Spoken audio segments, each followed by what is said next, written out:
Hello everyone. आप सभी का फिर से स्वागत है। ये घटना चक्र साइंस का डिस्कशन है और हम लोग फिजिक्स को डिस्कस करें। फिजिक्स में हमारा टॉपिक चल रहा है अंतरिक्ष प्रौद्योगिकी। इसके बारे में ऑलरेडी इससे पहले वाले सेशन में हम लोगों ने डिस्कस कर लिया था। आज का जो सेशन है इसमें इस पर आधारित अब तक जितने भी प्रश्न पूछे गए उन सभी प्रश्नों को एनालिसिस करेंगे।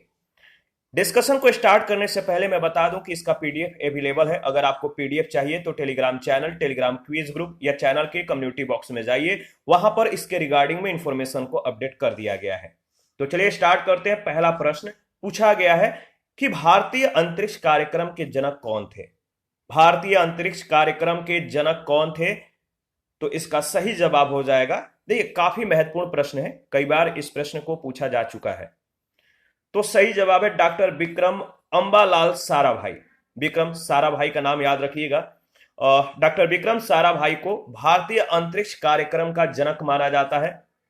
सेकंड प्रश्न है, निम्न में से किन्हें भारत के अंतरिक्ष कार्यक्रम का जनक माना जाता है? तो आपको मालूम है इसका सही जवाब क्या होगा, कमेंट करके बताइए।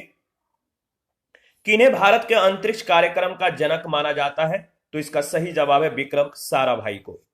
देखिए अगर बात करें तो वर्ष 2019-20 के दौरान भारतीय अंतरिक्ष कार्यक्रम के जनक डॉक्टर विक्रम साराभाई की जन्म शताब्दी मनाई गई।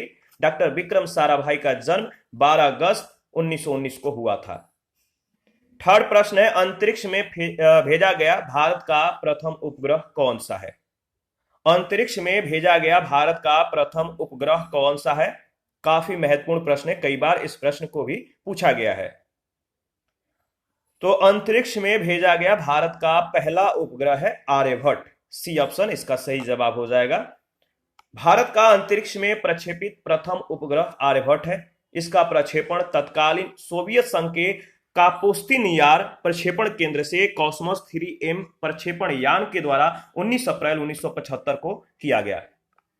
4 नंबर है, भारत ने अंतरिक्ष युग में प्रवेश किया किससे? भारत ने अंतरिक्ष युग में प्रवेश किया किसके प्रक्षेपण से? जवाब आपको मालूम है तो कमेंट कीजिए। सही जवाब है आर्यभट्ट के प्रक्षेपण से, यानी बी ऑप्शन बिल्कुल करेक्ट ऑप्शन है। आर्यभट्ट का प्रक्षेपण कब किया गया था? आर्यभट्ट का प्रक्षेपण कब किया गया था? 19 अप्रैल 1975 को। देखिए अगर बात करें तो प्रश्न संख्या 6 में पूछा गया है कि भारत के प्रथम अंतरिक्ष उपग्रह आर्यभट्ट को डिजाइन करने वाले वैज्ञानिक जिनका हाल ही में निधन हो गया, इनका नाम है, क्या नाम है? भारत के प्रथम अंतरिक्ष उपग्रह आर्यभट्ट को डिजाइन करने वाले वैज्ञानिक जिनका हाल ही में निधन हुआ, नाम है, याद रखिएगा, प्रोफेसर U.R. राव। प्रोफेसर क्या है? उडुपी रामचंद्र राव इनका पूरा नाम है। तो ए ऑप्शन बिल्कुल करेक्ट ऑप्शन है। देखिए प्रोफेसर U.R. राव एक महान भारतीय वैज्ञानिक और भारतीय उपग्रह कार्यक्रम के वास्तुकार थे, जिनका 24 जुलाई 2017 को बंगलुरु स्थित अपने आवास में निधन हो गया। भारत के प्रथम अंतरिक्ष उपग्रह आर्यभट्ट को इन्होंने ही डिजाइन किया था, जिसे 19 अप्रैल 1975 को लॉन्च किया गया। वह इसरो के पूर्व अध्यक्ष थे। उन्हें 1976 में पद्म भूषण, 2017 में पद्म विभूषण से सम्मानित किया गया था। अमेरिका के सैटेलाइट हॉल ऑफ फेम में शामिल किए जाने वाले ये पहले भारतीय अंतरिक्ष वैज्ञानिक थे। 7 नंबर, वह जंतु कौन है जिसने अंतरिक्ष में प्रथम यात्रा की? यह भी प्रश्न कई बार पूछा गया है, बहुत ही महत्वपूर्ण है, याद रखिएगा। वह जंतु कौन है जिसने अंतरिक्ष में पहली बार यात्रा की? तो वह जंतु है डॉग, यानी कुत्ता, बी ऑप्शन। इसका नाम क्या था, कमेंट करके बताइएगा। देखिए लाइका नामक कुतिया अंतरिक्ष में पृथ्वी के कक्षा में जाने वाला प्रथम जंतु थी, प्रथम ये प्राणी थी। 3 नवंबर 1957 को स्पुतनिक 2 अंतरिक्ष यान के द्वारा इस अंतरिक्ष में भेजा गया था। नाम था लाइका, ठीक है। ये क्या थी? कुतिया थी। प्रश्न संख्या 8 है, निम्नलिखित में से किस नाम का जानवर 3 नवंबर 1957 को अंतरिक्ष में भेजा गया था? तो आपको मालूम है लाइका नामक एक कुतिया को जो है 3 नवंबर 1975 को अंतरिक्ष में भेजा गया था। सर्वप्रथम अगर बात करें तो 3 नवंबर 1957 को लाइका नामक कुतिया को स्पुतनिक 2 अंतरिक्ष यान के द्वारा अंतरिक्ष में भेजा गया था। 28 मई 1959 को एबल तथा बेकर नामक बंदर अंतरिक्ष में भेजे गए। 19 अगस्त 1960 को स्पुतनिक 5 अंतरिक्ष यान के द्वारा बेलका नामक कुत्ते को अंतरिक्ष में भेजा गया और 28 जनवरी 2013 को जो है ईरान ने पीसगाम रॉकेट के द्वारा एक बंदर को अंतरिक्ष में भेजा। प्रश्न संख्या 9 है, अंतरिक्ष में जाने वाला प्रथम अंतरिक्ष यात्री कौन था? बहुत ही महत्वपूर्ण प्रश्न है, याद रखिएगा। अगर इसका जवाब आपको मालूम है तो कमेंट करके बताइए। अंतरिक्ष में जाने वाला प्रथम मतलब कि अंतरिक्ष यात्री कौन था? प्रथम अंतरिक्ष यात्री, तो नाम याद रखिएगा, यूरी गागरिन थे। ऑप्शन ए इसका सही जवाब हो जाएगा। 14 अप्रैल 1961 को तत्कालीन सोवियत संघ ने वोस्टोक 1 नामक अंतरिक्ष यान से अंतरिक्ष में पहली बार मनुष्य को भेजने का श्रेय हासिल किया था। यूरी गागरिन प्रथम व्यक्ति थे जिन्होंने मानव की अंतरिक्ष यात्रा की श्री गणेश किया। आगे बढ़ते हैं। प्रश्न संख्या 10 पूछा गया है, निम्न में से विश्व की सबसे पहली महिला अंतरिक्ष यात्री कौन है? निम्न में से विश्व की सबसे पहली महिला अंतरिक्ष यात्री कौन है? तो इसका सही जवाब है वैलेंटीना तेरेस्कोवा। Valentina Tereshkova. तो ये प्रथम अंतरिक्ष यात्री रूस के यूरी गागरिन है, जबकि प्रथम महिला अंतरिक्ष यात्री रूस की वैलेंटीना तेरेस्कोवा है। वोस्टोक 6 मिशन जो है 1963 के द्वारा सोवियत संघ की वैलेंटीना तेरेस्कोवा ने प्रथम महिला अंतरिक्ष यात्री होने का गौरव प्राप्त किया था। 11 नंबर है, पहला आदमी जिसने चांद पर अपना पैर रखा था कौन है? बताइए, पहला आदमी जिसने चांद पर पहला पैर रखा, अपना मतलब कि चांद पर उतरने वाला पहला व्यक्ति था, नाम है, बताइए, नील आर्मस्ट्रॉन्ग। यानी बी ऑप्शन बिल्कुल सही जवाब है और बहुत ही महत्वपूर्ण प्रश्न भी है। देखिए, नील एल्डन आर्मस्ट्रॉन्ग एक अमेरिकी खगोल शास्त्री और चंद्रमा पर कदम रखने वाले ये पहले व्यक्ति थे। जुलाई 1969 में नील आर्मस्ट्रॉन्ग, बज एल्ड्रिन तथा माइकल कॉलिंस ने अपोलो 11 मिशन के माध्यम से अंतरिक्ष में उड़ान भरी थी। ईगल नामक लैंडर के माध्यम से सर्वप्रथम जो है आर्मस्ट्रॉन्ग चंद्रमा पर उतरे थे। इसके बाद बज एल्ड्रिन ने चंद्रमा की सतह पर लैंड किया था, जबकि कॉलिंस अपोलो कैप्सूल में चंद्रमा की कक्षा में परिक्रमा करते रहे। और 12 नंबर है, अंतरराष्ट्रीय अंतरिक्ष स्टेशन पर किसी नासा के अंतरिक्ष यात्री के द्वारा सर्वाधिक लंबी अंतरिक्ष यात्रा का रिकॉर्ड किसका है? अंतरराष्ट्रीय अंतरिक्ष स्टेशन पर किसी नासा के अंतरिक्ष यात्री का सर्वाधिक लंबी अंतरिक्ष यात्रा करने का जो रिकॉर्ड है, किनका है? तो इसका सही जवाब है मार्क वेंड हे को। यानी इन्होंने सबसे ज्यादा अंतरिक्ष यात्रा का रिकॉर्ड बनाया है, मार्क वेंड हे।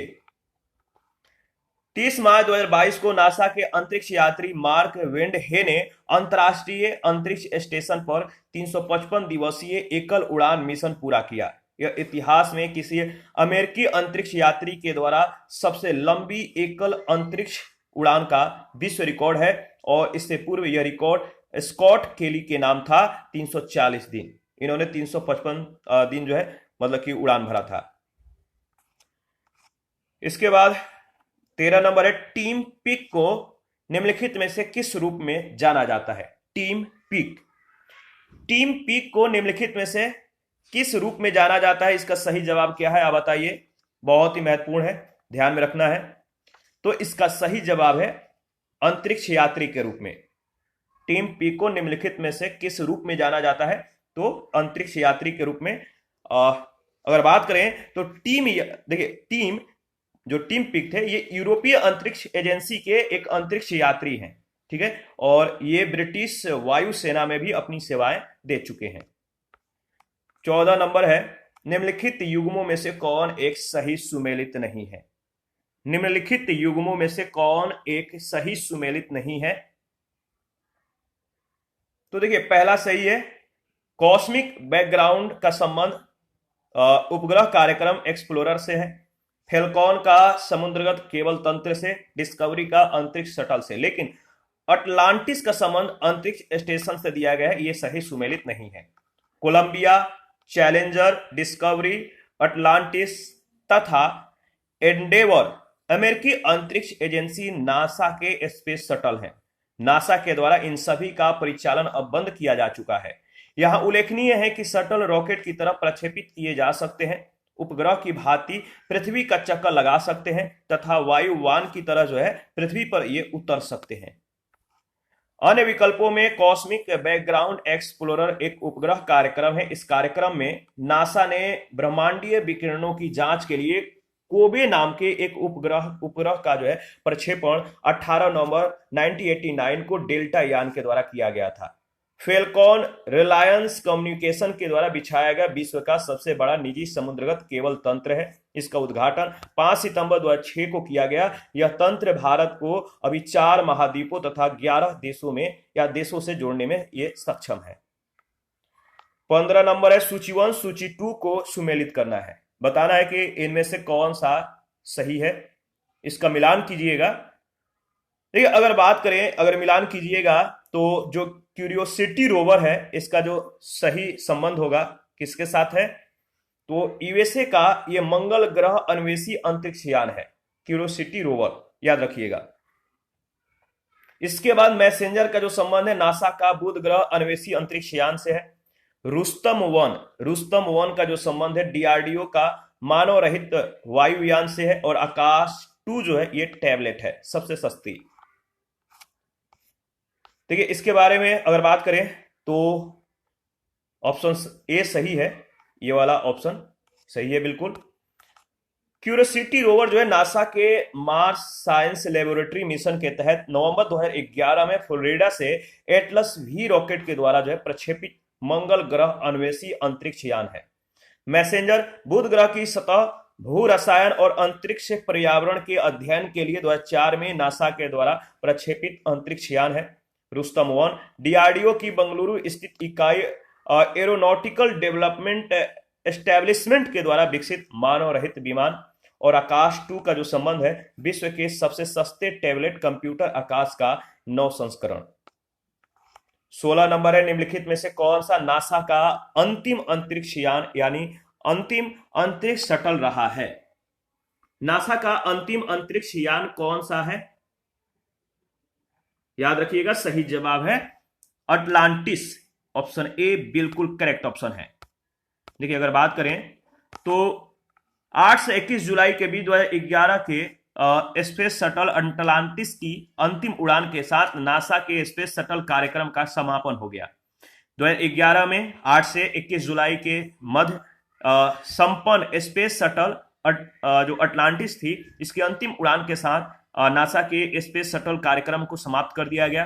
कोलंबिया स्पेस शटल 1 फरवरी 2003 को पृथ्वी के वायुमंडल में पुनर्प्रवेश के दौरान ध्वस्त हो गया था। स्पेस शटल डिस्कवरी का अंतिम अंतरिक्ष मिशन जो था वो 24 फरवरी 2011 से 9 मार्च 2011 के बीच। और एंडेवर अपने अंतिम अंतरिक्षीय मिशन पर 16 मई 2011 को प्रक्षेपित किया गया था तथा 1 जून 2011 को यह पृथ्वी पर सफलतापूर्वक उतरा, जिसके बाद इसे सेवानिवृत्त कर दिया गया। इसके बाद 17 नंबर है DAVINCI प्लस और VERITAS नासा के द्वारा घोषित नए 2 मिशन है। ये किससे संबंधित है, तो याद रखिएगा शुक्र ग्रह से। अगर बात करें तो अमेरिकी अंतरिक्ष एजेंसी नासा ने 2021 में शुक्र ग्रह के अनुसंधान के लिए 2 नए मिशनों का चयन किया। पहला है deep atmosphere Venus investigation of noble gases chemistry and imaging. दूसरा है VERITAS यानी Venus emissivity radio science InSAR topography and spectroscopy. देखिए, DAVINCI प्लस क्या है, ये शुक्र ग्रह के वायुमंडल के संगठन की माप करेगा, जबकि VERITAS ये शुक्र के सतह का मानचित्रण करेगा। 18 नंबर निम्नलिखित में से कौन सा सही सुमेलित है, बताइए इनमें से कौन सा सही सुमेलित है। जैसे पहला दिया गया है कि जो अंतरिक्ष यान कैसिनी हाइगेंस है, क्या इसका प्रयोजन था शुक्र की परिक्रमा करना और डाटा पृथ्वी तक इसका संचार करना। बताइए ये क्या सही है, तो नहीं, पहला जो स्टेटमेंट है सही सुमेलित नहीं है, ये हटा दीजिए, बचा 2 और 3। मैसेंजर क्या है? बुध का मानचित्रण और अन्वेषण करने वाला। क्या यह सही है? बिल्कुल सही है। और वायेजर 1 और 2 जो है बाह्य सौर परिवार का ये अन्वेषण करने वाला मतलब कि मिशन था। तो दूसरा और तीसरा बिल्कुल करेक्ट है।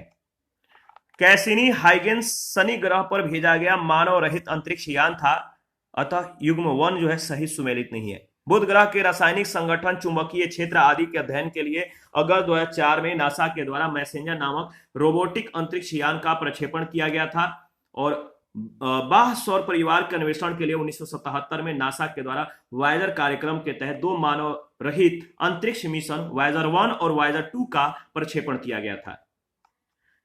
19 नंबर है, नासा का अंतरिक्ष यान कैसिनी किस ग्रह के मिशन पर है?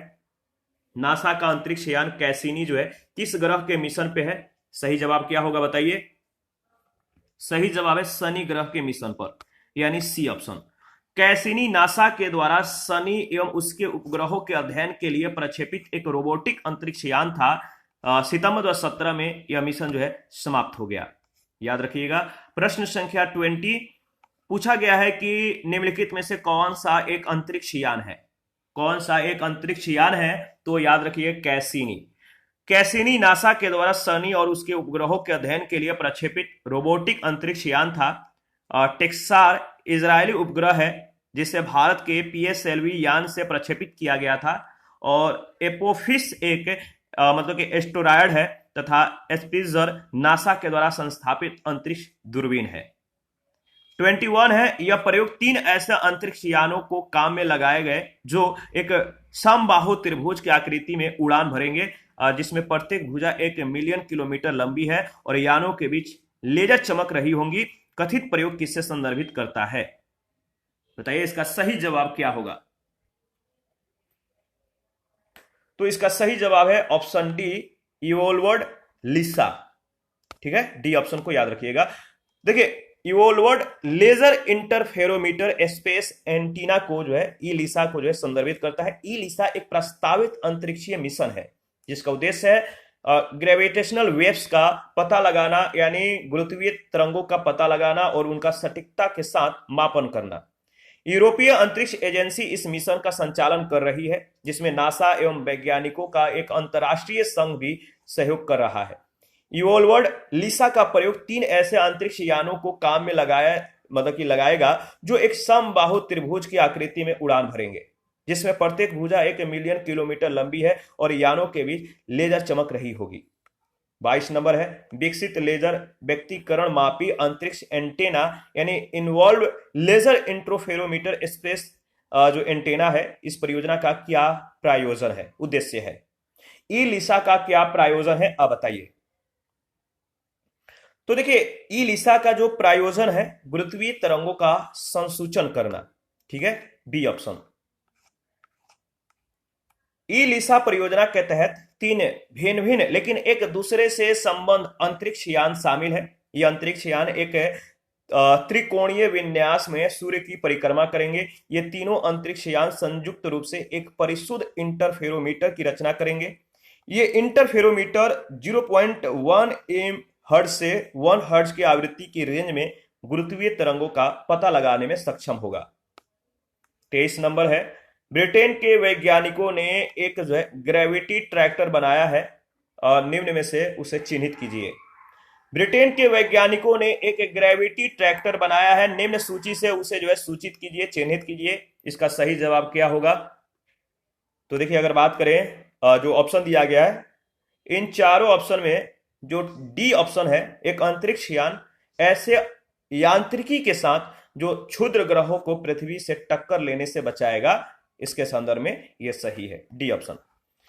30 अगस्त 2009 को यूरोपीय कंपनी EADS की सहायक कंपनी एरियन स्पेस ने एक ऐसे अंतरिक्ष यान की डिजाइन तैयार की जिसे पृथ्वी से किसी क्षुद्र ग्रह के टकराने की आशंका पर तैनात किया जा सकता है। इस खतरे से बचाव किया जा सकता है। इसकी परिकल्पना 2005 में एडवर्ड TLU एवं स्टैनली जी लव ने दी थी। याद रखिएगा, एडवर्ड TLU और स्टैनली जी लव, इन दोनों ने इसकी परिकल्पना की थी 2005 में। 24 नंबर है, हाल ही में वैज्ञानिकों ने पृथ्वी से अरबों प्रकाश वर्ष दूर विशालकाय ब्लैक होलो के विलय का प्रक्षेपण किया। इस प्रक्षेपण का क्या महत्व है? हाल ही में वैज्ञानिकों ने पृथ्वी से अरबों प्रकाश वर्ष दूर विशालकाय ब्लैक होलो के विलय का प्रक्षेपण किया। इस प्रक्षेपण का क्या महत्व है? तो देखिए, इसका जो सही जवाब हो जाएगा, जो महत्व है, गुरुत्वीय तरंगों का अभिज्ञान हुआ, बी ऑप्शन। अगर बात करें तो लीगो और विर्गो ऑब्जर्वेटरी के द्वारा पृथ्वी से अरबों प्रकाश वर्ष दूर विशालकाय ब्लैक होलो के विलय के फलस्वरूप अंतरिक्ष काल में यानी स्पेस टाइम में उत्पन्न हुई गुरुत्वीय तरंगों को संसूचित किया, जिसे प्रख्यात भौतिक वैज्ञानिक, याद रखिएगा, प्रख्यात भौतिक वैज्ञानिक अल्बर्ट आइंस्टीन, किसने? अल्बर्ट आइंस्टीन ने, अगर बात करें तो इनके द्वारा उनकी थ्योरी ऑफ जनरल रिलेटिविटी यानी सामान्य सापेक्षता के सिद्धांत के आधार पर प्रस्तुत गुरुत्वीय तरंगों के पूर्वानुमान की पुष्टि हुई। 25 नंबर है, गुरुत्वीय तरंगों को पहली बार देखा गया। गुरुत्वीय तरंगों को पहली बार कब देखा गया? तो सितंबर 2015 में, बी ऑप्शन इसका सही जवाब हो जाएगा। 14 सितंबर 2015 को गुरुत्वीय तरंगों का पहला प्रत्यक्ष अवलोकन किया गया और इससे संबंधित घोषणा 11 फरवरी 2016 को LIGO laser interferometer gravitational wave observatory के द्वारा की गई, लीगो के द्वारा। 26 नंबर है, वैज्ञानिक निम्नलिखित में से किन परिघटनाओं को ब्रह्मांड के निरंतर विस्तरण के साक्ष्य के रूप में उद्धृत करते हैं? वैज्ञानिक निम्नलिखित में से किन परिघटनाओं को ब्रह्मांड के निरंतर विस्तरण के साक्ष्य के रूप में उद्धृत करते हैं? 4 स्टेटमेंट है, बताना है कि इनमें से कौन कौन सा कूट सही है। देखिए, अगर बात करें तो पहला दिया गया है कि अंतरिक्ष में सूक्ष्म तरंगों की उपस्थिति का पता चलना, बिल्कुल सही। दूसरा, अंतरिक्ष में रेड शिफ्ट परिघटना का अवलोकन, यानी अगर बात करें तो इसमें जो पहला और दूसरा है मतलब कि सही है, यानी ऑप्शन ए।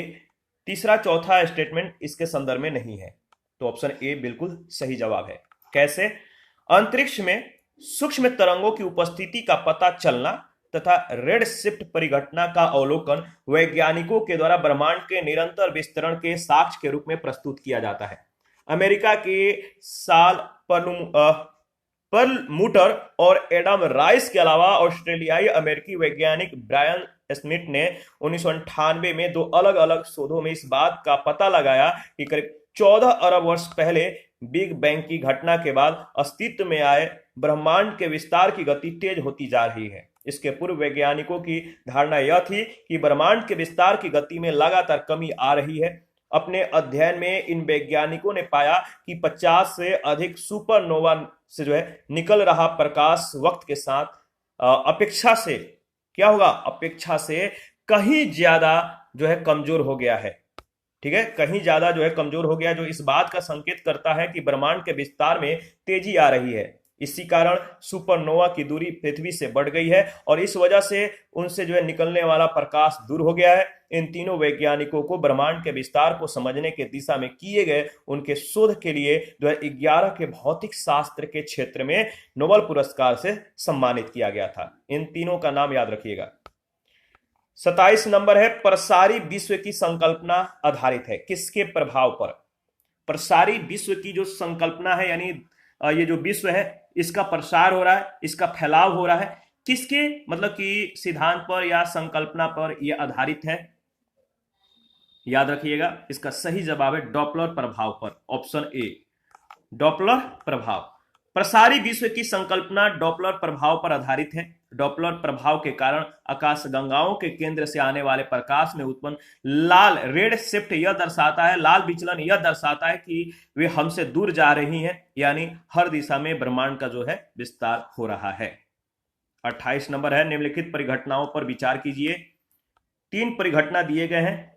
उपयुक्त में से अल्बर्ट आइंस्टाइन के अपेक्षता के सामान्य सिद्धांत के भविष्य कथन कौन से हैं जिनकी प्रायः समाचार माध्यमों में विवेचन होती है? इसका सही जवाब क्या होगा? तो निम्नलिखित परिघटनाओं पर अगर विचार करें तो पहला है, प्रकाश गुरुत्व के द्वारा प्रभावित होता है। दूसरा, ब्रह्मांड लगातार फैल रहा है। तीसरा, पदार्थ अपने चारों ओर के दिक् काल को मतलब विकुंचित यानी वार्प करता है। अल्बर्ट आइंस्टाइन के अपेक्षिकता के सामान्य सिद्धांत के भविष्य कथन इनमें से जो तीनों है बिल्कुल है, जिसकी प्राय समाचार माध्यमों में विवेचन होती है। तो तीनों सही जवाब है, डी ऑप्शन। शिल्पकाय पिंडों जैसे न्यूट्रॉन तारों तथा ब्लैक होल से होकर गुजरने के दौरान प्रकाश में झुकाव उत्पन्न होता है, इसलिए पहला सत्य है। आइंस्टाइन के भविष्य कथन के अनुरूप खगोलविदों ने पाया कि ब्रह्मांड का लगातार जो है समय के साथ तेजी से विस्तार हो रहा है, फैलाव हो रहा है। दूसरा कथन भी सत्य है। पदार्थ यानी ग्रह और तारे अपने चारों ओर के दिक् काल में विकुंचित करते हैं, यानी तीसरा भी सत्य है। 29 नंबर है, कभी कभी समाचारों में event horizon, singularity, string theory of standard model जैसे शब्द किस संदर्भ में आते हैं? तो event horizon, singularity, string theory और स्टैंडर्ड मॉडल, ये किस शब्द को जो है, ये शब्द जो है, ये सभी शब्द किसको संदर्भित करते हैं? तो इसका सही जवाब हो जाएगा, अगर बात करें तो इसका सही जवाब हो क्या होगा? ब्रह्मांड का प्रक्षेपण और बोध से संबंधित ये वर्ड है, यानी ए ऑप्शन बिल्कुल करेक्ट ऑप्शन है। इसके बारे में अगर बात करें तो देखिए, इवेंट होराइजन यह एक ऐसी बाउंड्री है या सीमा है जो अंतरिक्ष में ब्लैक होल के चारों ओर के क्षेत्र को परिभाषित करती है। इस सीमा के अंदर किसी भी घटना को प्रक्षेपण संभव नहीं है। सिंगुलरिटी जो है, यह अंतरिक्ष काल में एक ऐसा स्थल है जहां किसी खगोलीय पिंड का गुरुत्वाकर्षण क्षेत्र अनंत हो जाता है। और स्ट्रिंग थियरी, इसमें सभी पदार्थों एवं बलों को जो है एकल सैद्धांतिक रूपरेखा में सम्मिलित करके ब्रह्मांड के मूल स्तर की व्याख्या कणों के साथ या स्थान पर कंपायमान स्ट्रिंग पदों में की जाती है। स्टैंडर्ड मॉडल जो है, कण भौतिकी का स्टैंडर्ड मॉडल एक ऐसा सिद्धांत है जिसमें ब्रह्मांड में ज्ञात 4 मूल बलों में से 3 विद्युत चुंबकीय, दुर्बल और प्रबल की व्याख्या की जाती है। सभी ज्ञात मूल कणों का वर्गीकरण किया जाता है। प्रश्न संख्या 30 है, श्याम बीवर होता है। श्याम बीवर होता है। श्याम बीवर क्या होता है? तो सिमट गया तारा यानी संकुचित तारा। श्याम बीवर या ब्लैक होल अत्यधिक घनत्व और द्रव्यमान वाले ऐसे पिंड होते हैं जिनका गुरुत्वाकर्षण इतना प्रबल होता है कि उससे प्रकाश किरणों को भी बचाया नहीं जा सकता, यानी उनसे होकर प्रकाश किरण भी बचकर नहीं निकल पाते हैं। क्योंकि ब्लैक होल प्रकाश के किरणों को अवशोषित कर लेता है, इसीलिए यह दृश्य जो है, ये जो ब्लैक होल को जो है देखना संभव नहीं है, यानी ये अदृश्य बना रहता है। जब कोई तारा विकास के मुख्य अवस्था से निकलकर वृद्धावस्था की ओर अग्रसर होता है, यानी बुढ़ापा की ओर बढ़ता है, तो उसका बाहरी हिस्सा फैलता है और ठंडा होता है और उसकी चमक कम हो जाती है। इस स्थिति को रेड गैंट यानी रक्त दानव और सुपर रक्त दानव कहते हैं। इस अवस्था में क्रमशः क्या होता है कि नोवा और सुपरनोवा विस्फोट के बाद तारा अपने आकार के अनुरूप जो है मृत्यु की 3 दशाओं को, कृष्ण वामन, ब्लैक ड्वार्फ, इसके बाद न्यूट्रॉन स्टार या श्याम बीवर, इनमें से कोई एक प्राप्त करता है। भारतीय अमेरिकी भौतिकविद सुब्रमण्यम चंद्रशेखर ने 1930 में 1.44 सौरिक द्रव्यमान की वह सीमा निश्चित की थी जिसके अंदर के तारे मतलब कि श्वेत बामन बनते हैं और उसके ऊपर के अवशेष द्रव्यमान वाले जो तारे हैं न्यूट्रॉन स्टार या ब्लैक होल के रूप में परिवर्तित होते हैं। प्रश्न संख्या नेक्स्ट है, पूछा गया है 31 में, कथन ए कह रहा है कि कृष्ण छिद्र एक ऐसा खगोलीय अस्तित्व है जिसे दूरबीन से नहीं देखा जा सकता। कारण, कृष्ण छिद्र पर गुरुत्वीय क्षेत्र इतना प्रबल होता है कि यह प्रकाश को भी बच निकलने नहीं देता। इनमें से जो कथन सत्य है बताइए। तो इसके बारे में ऑलरेडी हम लोगों ने कुछ ही सेकंड पहले डिस्कस किया था। इसका सही जवाब हो जाएगा ऑप्शन ए और आर दोनों सही है। आर ए का सही स्पष्टीकरण है। कैसे? ब्लैक होल एक असीमित घनत्व का द्रव्य युक्त पिंड है जो प्रकाश को परावर्तित करने में सक्षम होने के कारण ही दृश्य मतलब कि अदृश्य है। इसका गुरुत्वाकर्षण क्षेत्र इतना प्रबल होता है कि कोई भी द्रव्य, यहां तक कि प्रकाश भी यहां से पलायन नहीं कर पाता है। यही कारण है कि कृष्ण छिद्र को दूरबीन से नहीं देखा जा सकता। 32 है, श्याम बीवर। श्याम बीवर जो है इसके संदर्भ में क्या सही होगा? श्याम बीवर क्या है? तो सारे विकिरण जो इसके पास से प्रवाहित होते हैं इनका अवशोषण करता है श्याम बीवर। सी ऑप्शन के जो मतलब कि श्याम बीवर के बारे में जो सी ऑप्शन में वर्णित किया गया बिल्कुल सही है। ब्लैक होल एक अत्यधिक घनत्व वाला पिंड है जहां पर गुरुत्वीय क्षेत्र इतना प्रबल होता है कि ये अपने नजदीक से प्रवाहित होने वाले सारे विकिरण को अवशोषित कर लेता है। 33 है, पूछल तारे की पूंछ की दिशा सदैव होती है किस ओर? जो पूछल तारे होते हैं पूंछ की दिशा किस ओर होती है? तो पूछल तारे की पूंछ की जो दिशा है सदैव होती है सूर्य से दूर की ओर। A option. सौर मंडल छोर पर विद्यमान छोटे छोटे अरबों पिंड धूमकेतु या पूछल तारे कहलाते हैं और यह गैस और धूल का संग्रह है। इनकी पूंछ हमेशा जो है सूर्य से दूर दिखाई देती है, सूर्य से दूरी के संदर्भ में दिखाई देती है, तो इसको ध्यान में रखिएगा। इसके बाद 34 है। 34 में पूछा गया कि अत्यधिक घनत्व वाले नक्षत्रों को क्या कहते हैं? अत्यधिक घनत्व वाले जो नक्षत्र हैं इनको कहते हैं, क्या कहते हैं? तो न्यूट्रॉन स्टार्स। अत्यधिक घनत्व वाले नक्षत्र को न्यूट्रॉन तारे कहते हैं, न्यूट्रॉन स्टार्स कहते हैं। 35 नंबर है, अंतरिक्ष में कई 100 किलोमीटर के गति से यात्रा कर रहे विद्युत आवेशी कण यदि पृथ्वी के धरातल पर पहुंच जाए तो जीव जंतुओं को गंभीर नुकसान पहुंचा सकते हैं। ये कण किस कारण से पृथ्वी के धरातल पर नहीं पहुंच पाते? अंतरिक्ष में कई, मतलब कि अगर बात करें तो कह रहा है कि अंतरिक्ष में कई 100 किलोमीटर से जो है प्रति सेकंड की गति से, कई 100 किलोमीटर प्रति सेकंड की गति से यात्रा कर रहे विद्युत आवेशी कण यदि पृथ्वी के धरातल पर पहुंच जाए तो जीव जंतुओं को काफी नुकसान पहुंचा सकते हैं। जो ये किरण है वो किस कारण से पृथ्वी के धरातल पर नहीं पहुंच पाते हैं? किस कारण से? कारण क्या है? तो कारण है पृथ्वी की चुंबकीय शक्ति उन्हें ध्रुवों की ओर क्या कर देता है? मोड़ देती है।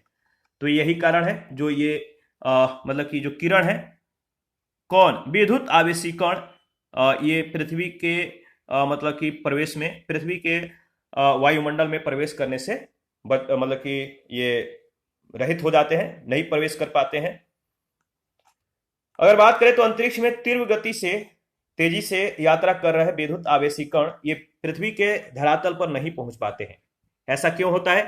क्योंकि पृथ्वी का जो चुंबकीय क्षेत्र है उन्हें ध्रुवों की ओर क्या कर देता है? मोड़ देता है, टर्न कर देता है। और इसका सर्वश्रेष्ठ उदाहरण है ऑरोरा।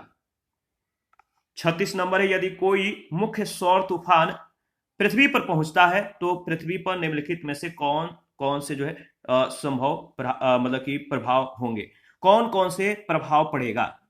यदि कोई मुख्य सौर तूफान पृथ्वी पर पहुंचता है तो पृथ्वी पर निम्नलिखित में से कौन कौन से प्रभाव जो है संभव हो सकेंगे? कुछ प्रभाव दिया गया है, जैसे पहला, जीपीएस और दिक् संचालन प्रणालियां यानी नेविगेशन प्रणालियां विफल हो सकती हैं। विद्युतीय क्षेत्रों में सुनामियां आ सकती हैं। बिजली ग्रिड क्षतिग्रस्त हो सकते हैं। पृथ्वी के अधिकांश हिस्से पर तीव्र ध्रुवीय ज्योतियां जो है घटित हो सकती हैं। और इसके बाद पांचवा जो कथन है, ग्रह के अधिकांश हिस्से पर दवाग्नियां घटित हो सकती हैं। छठा है, उपग्रह की कक्षाएं विक्षुब्ध हो सकती हैं। सातवां है, ध्रुवीय क्षेत्रों के ऊपर से उड़ते हुए वायुयान का लघु तरंग रेडियो संचार बाधित हो सकता है। इनमें से आपको बताना है इनमें जो प्रभावित हो सकते हैं कौन कौन से घटनाएं घटित हो सकती हैं। अगर देखिए, इसमें पूछा गया था कि कोई मुख्य सौर तूफान, ठीक है, सौर मतलब कि प्रज्वाल पृथ्वी पर पहुंचता है तो पृथ्वी पर कौन कौन से संभावनाएं घटित हो सकती है, कौन कौन से घटनाएं घटित हो सकती हैं? तो इसका सही जवाब है जीपीएस और नेविगेशन प्रणालियां विफल हो सकती है, बिल्कुल सही है। दूसरा जो दिया गया था कि विषुवतीय क्षेत्रों में सुनामी आ सकती है, ये सही नहीं है। तीसरा सही है, चौथा भी सही है, छठा सही है, पांचवा सही नहीं है। पांचवा था कि ग्रह के अधिकांश हिस्से पर दवा अग्नियां घटित हो सकती हैं, पांचवा सही नहीं है, लेकिन छठा सातवां सही है। ठीक है, तो इसका सही जवाब हो जाएगा ऑप्शन सी। इसके बारे में अगर बात करें तो सौर प्रज्वाल, solar flares, coronal mass injection, उच्च गति की सौर पवन तथा सौर ऊर्जा कण जो है ये सभी सौर गतिविधि के रूप हैं, सोलर एक्टिविटी है। सौर प्रज्वाल वास्तव में सूर्य के चुंबकीय ऊर्जा के रिलीज के द्वारा हुए विकिरण के तीव्र विस्फोट हैं। सौर प्रज्वाल हमारे सौर मंडल के सबसे बड़ी विस्फोटक घटनाएं हैं। सौर प्रज्वाल, सौर तूफान उच्च ऊर्जा कणों एवं विकिरण युक्त होते हैं जो जीवित प्राणियों के लिए खतरनाक हैं। ये सौर प्रज्वाल पृथ्वी के चुंबकीय क्षेत्र एवं वातावरण के कारण पृथ्वी के धरातल तक नहीं पहुंच पाते हैं, परंतु ये पृथ्वी के ऊपरी वातावरण तक पहुंचने पर पृथ्वी के आयन मंडल क्षेत्र में व्यवधान उत्पन्न करते हैं। इसके परिणाम स्वरूप जीपीएस और नेविगेशन प्रणालियां बाधित या विफल हो सकती हैं। उपग्रहों की कक्षाएं विक्षुब्ध हो सकती हैं। ध्रुवीय क्षेत्रों के ऊपर से उड़ते हुए वायुयान का लघु तरंग रेडियो संचार बाधित हो सकता है। पृथ्वी के अधिकांश हिस्सों पर तीव्र ध्रुवीय ज्योतियां घटित हो सकती हैं। और सौर प्रज्वाल के अंतर्गत सूर्य के द्वारा उत्पन्न एक और घटना पृथ्वी के लिए और भी खतरनाक हो सकती है। इसे कोरोनल मास इंजेक्शन के रूप में जाना जाता है, CME, कोरोनल मास इंजेक्शन। ये सौर विस्फोट का एक रूप है जो पृथ्वी के वायुमंडल में पार्टिकल्स के फटने और विद्युत चुंबकीय उतार चढ़ाव को प्रेरित करते हैं, जो विद्युत ग्रिड में ट्रांसफार्मर को क्षतिग्रस्त कर सकते हैं। एक CME के कण एक उपग्रह पर महत्वपूर्ण इलेक्ट्रॉनिक्स से भी टकरा सकते हैं और इसकी प्रणाली को बाधित कर सकते हैं। विषुवतीय क्षेत्रों में सुनामियां एवं ग्रह के अधिकांश हिस्से पर जो है फॉरेस्ट फायर्स यानी दवा अग्नियों के घटित होने से इसका संबंध नहीं है। 37 है कथन ए कह रहा है कि अंतरिक्ष यान पृथ्वी पर उतरते समय कुछ क्षण के लिए भू स्टेशन से रेडियो संपर्क खो देता है।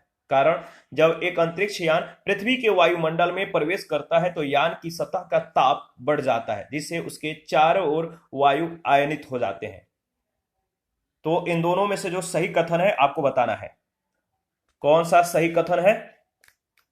तो अगर बात करें तो इनमें से जो सही कथन है वो है आपका ऑप्शन ए, दोनों सही है और आर ए की सही व्याख्या भी करता है। ऑप्शन ए बिल्कुल करेक्ट ऑप्शन है।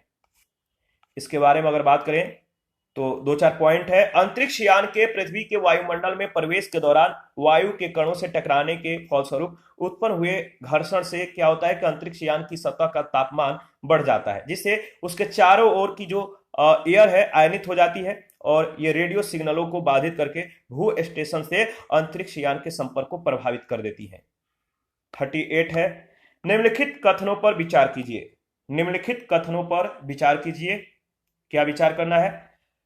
पहला है कि तुल्यकारी उपग्रह लगभग 10,000 किलोमीटर की ऊंचाई पर स्थापित किया गया है। दूसरा, संगीत के एफएम संचरण के उत्तम प्रकार का होने का कारण है कि वायुमंडलीय अथवा कृत्रिम शोर जो सामान्यतः आवृत्ति परिवर्तन के रूप में होता है इसके लिए अधिक हानिकारक नहीं होता।